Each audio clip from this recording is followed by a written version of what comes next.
L'asile est un des piliers de notre tradition républicaine, vous l'avez affirmé dans une tribune de presse. C'est ainsi que la France est perçue dans nombre de pays, et surtout par les combattants de la liberté, comme une terre d'asile. Néanmoins, Robert Badinter a pris soin de préciser un jour que la France n'était pas le pays des droits de l'homme, mais celui de la Déclaration des droits de l'homme, pour souligner sans doute, avec raison, l'abîme qui peut exister entre les principes et les représentations d'une part, et la réalité d'autre part. Combler cet abîme, cela doit être un objectif, cela doit être notre boussole.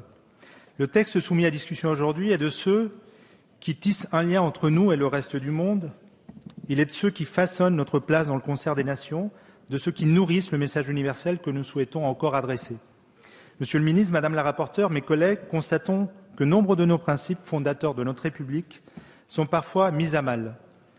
La crise, la montée des populismes, partout en Europe, mais dans notre pays en particulier, suscite le repli, alimente la xénophobie et explique que l'altérité est perçue comme un trouble et l'étranger comme un fraudeur.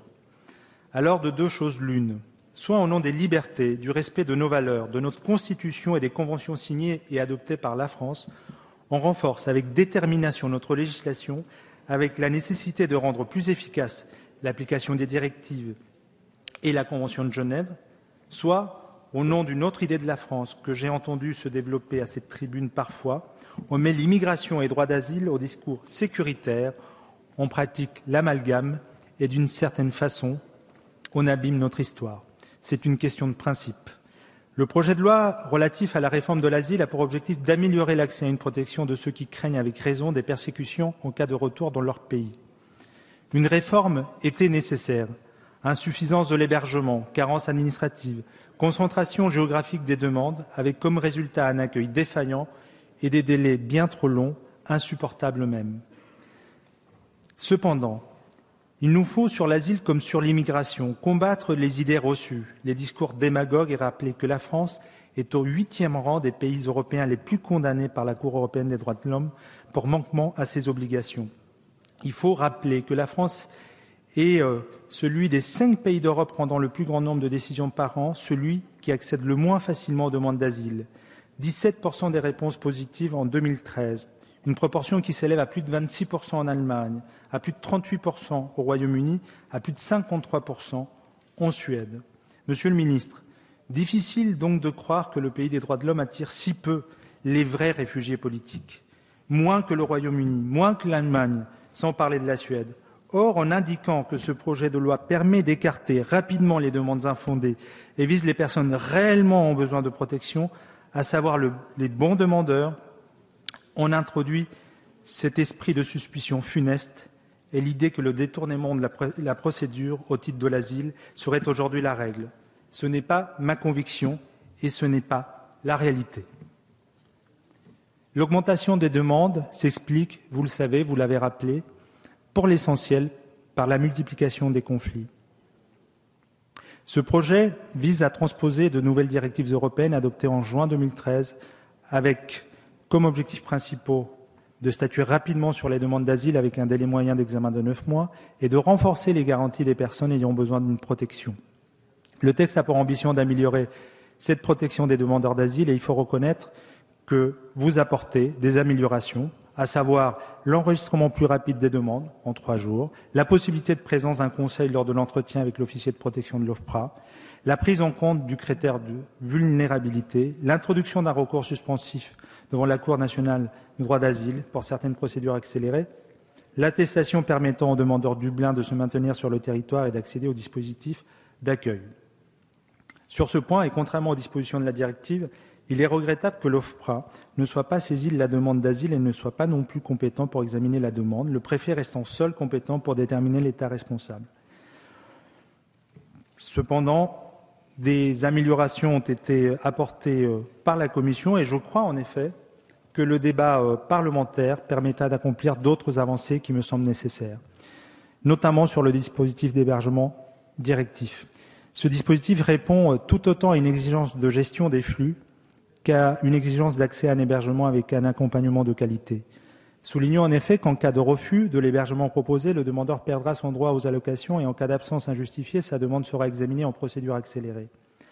Le caractère contraignant de ce dispositif est un point de débat. Nous l'avons dit en commission, nous mènerons ce débat ici dans l'hémicycle. Les conditions d'accueil sont aussi un autre point qui fait débat. Aujourd'hui, seule la moitié des demandeurs est prise en charge malgré les 24 689 places de CADA et un nombre quasi équivalent de places d'hébergement d'urgence. Au 1er janvier 2014, 45 319 personnes sont en attente d'une place en CADA.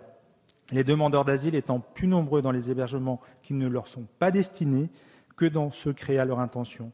Les choix budgétaires, vous ne l'ignorez pas, du gouvernement ne garantissent pas que cet hébergement de qualité que vous semblez souhaiter puisse voir le jour d'ici, dans des délais rapides en fait. D'ici demain, j'allais dire, mais je crois qu'on n'en est pas à souhaiter de tels miracles. Je voudrais également mettre l'accent sur un autre point, sur l'accélération des procédures.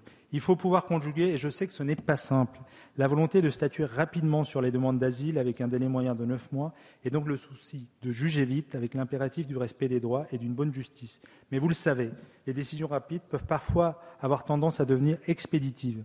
En expliquant qu'une décision rapide est un avantage certain pour le demandeur, la réforme s'attaque à la collégialité de la Cour nationale du droit d'asile, une collégialité ô combien nécessaire pour juger des situations diverses et difficiles, pour tenir compte de la dimension protéiforme de l'exil.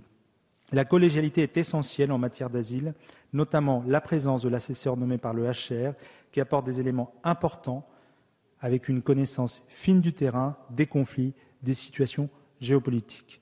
Dans le temps qui m'est imparti, je tiens également à viser l'article 15 de la directive du 26 juin 2013 établissant des normes pour l'accueil des personnes demandant la protection internationale, et je cite « Les États membres veillent à ce que les demandeurs aient accès au marché du travail dans un délai maximal de 9 mois à compter de la date d'introduction de la demande de protection internationale, lorsqu'aucune décision en première instance n'a été rendue par l'autorité compétente et que le retard ne peut être amputé aux demandeurs. » La question du travail des demandeurs d'asile mérite débat.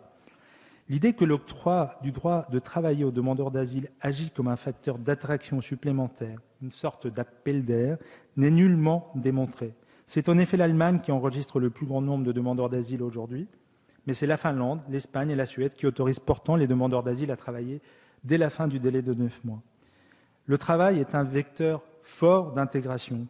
C'est un facteur de dignité, Monsieur le Ministre.